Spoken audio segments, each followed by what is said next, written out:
Meade is a genius, but he is very bright and even more eccentric. They called him the Spaceman, and the name fit Bill Lee to a T. The city of Moncton, a sleepy Canadian town nestled in the heart of New Brunswick, one of the 4 maritime provinces. If you've got the chance, it's a great place to fish. And Bill Lee, who's currently playing semi-pro baseball in Moncton, has plenty of time for hobbies like fishing. 10 years ago, Fenway Park in Boston was home to Bill Lee. To some, he was the Spaceman. But when it came to pitching, his style was close to the ground. I kept the ball down, kept the ball in the infield, didn't walk anybody, kept the ball in the ballpark. Everybody's ready to play. You work as fast as you can, and that keeps everybody on their toes. Even when I pitched behind, I pitched well because I worked fast. And I would take a little off. 2 and 1, 3 and 1, I'd take a little off my fastball. I'd choke it back, I'd get more sink on it. Guys would be more aggressive at the plate, they'd hit more ground balls to Burles. Good pitching and great hitting brought Boston to the '75 World Series. Bill Lee started 2 games and pitched reasonably well, but his contributions were overshadowed by the likes of Fisk and Tiant, Rose, Morgan, and even Bernie Carbo.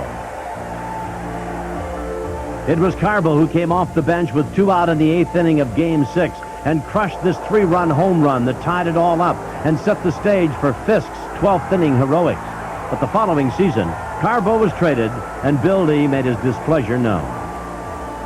2 pitch-hit home runs in the '75 World Series, and how was he rewarded? His wife was pregnant. He had bought a house in Massachusetts. He was all ready to go. They told him he was on the club, and the last day of spring training, they sent him to Milwaukee. That was disgusting. That's the hardest thing I could take about baseball. In '78, the Red Sox bitterly lost their division to the Yankees. As the Sox skidded, Lee sat. He was no longer in favor with manager Don Zimmer. Bill Lee's lost 6 in a row. He's 10 and 10. So we got 4 games with the Yankees, and so he's got a 12 and 4 lifetime record against the Yankees. You know, we're going to win it without Bill Lee. Didn't work that way, Don. Didn't work that way. Bucky Dent, long fly ball left field.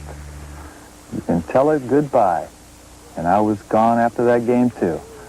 I was traded on December 7th. Pearl Harbor Day. It was goodbye, Boston. Bonjour, Montreal. A new league, a new city, and a new look for Bill Lee.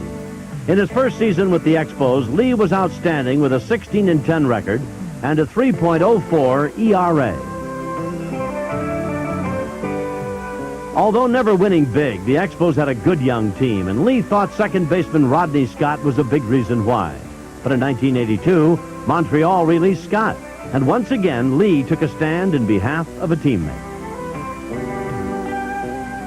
He was cool breeze, and when you're cool breeze, how can they want you to be hyperactive and be, you know, you have the nickname, and if you're nonchalant, they say you're lethargic, you're a shifty nigger, things like that. He was the furthest thing from lethargic. They treated him really poorly in Montreal, and I said, that's it. I said, when you start treating guys like that, you know, using him as a scapegoat, I said, I ain't showing up today. These days, Bill Lee shows up for the semi-pro Moncton Mets. After walking out in Montreal, he was soon given his own release from the Expos. This past spring, Lee had a tryout with the Phoenix Giants, San Francisco's AAA farm team. It was no surprise to him that he didn't make that club, but Lee is convinced he can still pitch. I got an ERA of 0.55. I still give up some long home runs, so that means I'm still throwing hard. Heck, the funny thing is, I was in spring training, and I knew I wasn't going to get a shot. But anyway, one day they brought the jugs gun out, and they were timing me, and I didn't ask anything. And finally, a guy comes up after me and says, Bill, you know how hard you were throwing? I said, 84 miles an hour. I said, I didn't throw that hard when I pitched for the Red Sox. I didn't throw that hard for 4 years. I said, I get people out because I don't throw hard. I said, I know I can pitch. You know? Let the hitters prove I can't pitch. Playing semi-pro ball in Eastern Canada may not be the quickest route back to the big league. But as always, Bill Lee does things on his own terms, whether or not he has a price to pay. I am happy, you know, but there's that one little side of me, you know, the left arm has been cut off, more or less. And if you're not allowed to, if I'm not allowed to use my left arm, you know, I'll take up golf right-handed, you know. But I love to pitch. I love to go to my mouth and get rosin. You know, I love to feel that tackiness of the ball. I love to throw sinkers in the dirt, you know, and I love to throw sliders. And that had been taken away from me. But, you know, if 9/10 of me is happy, then, you know, the majority of me is happy. Bill Lee may feel like he's living in exile, but if so, it's nice to know there's always fishing. Yeah, the rain's good for fish. That's right. That's exactly. First day I want to go fishing, first day it's rain in 12 days. Boy, my luck. Coming up next, we'll conclude our one-on-one with the incomparable O.J. Simpson when Strohs' Circle of Sports continues.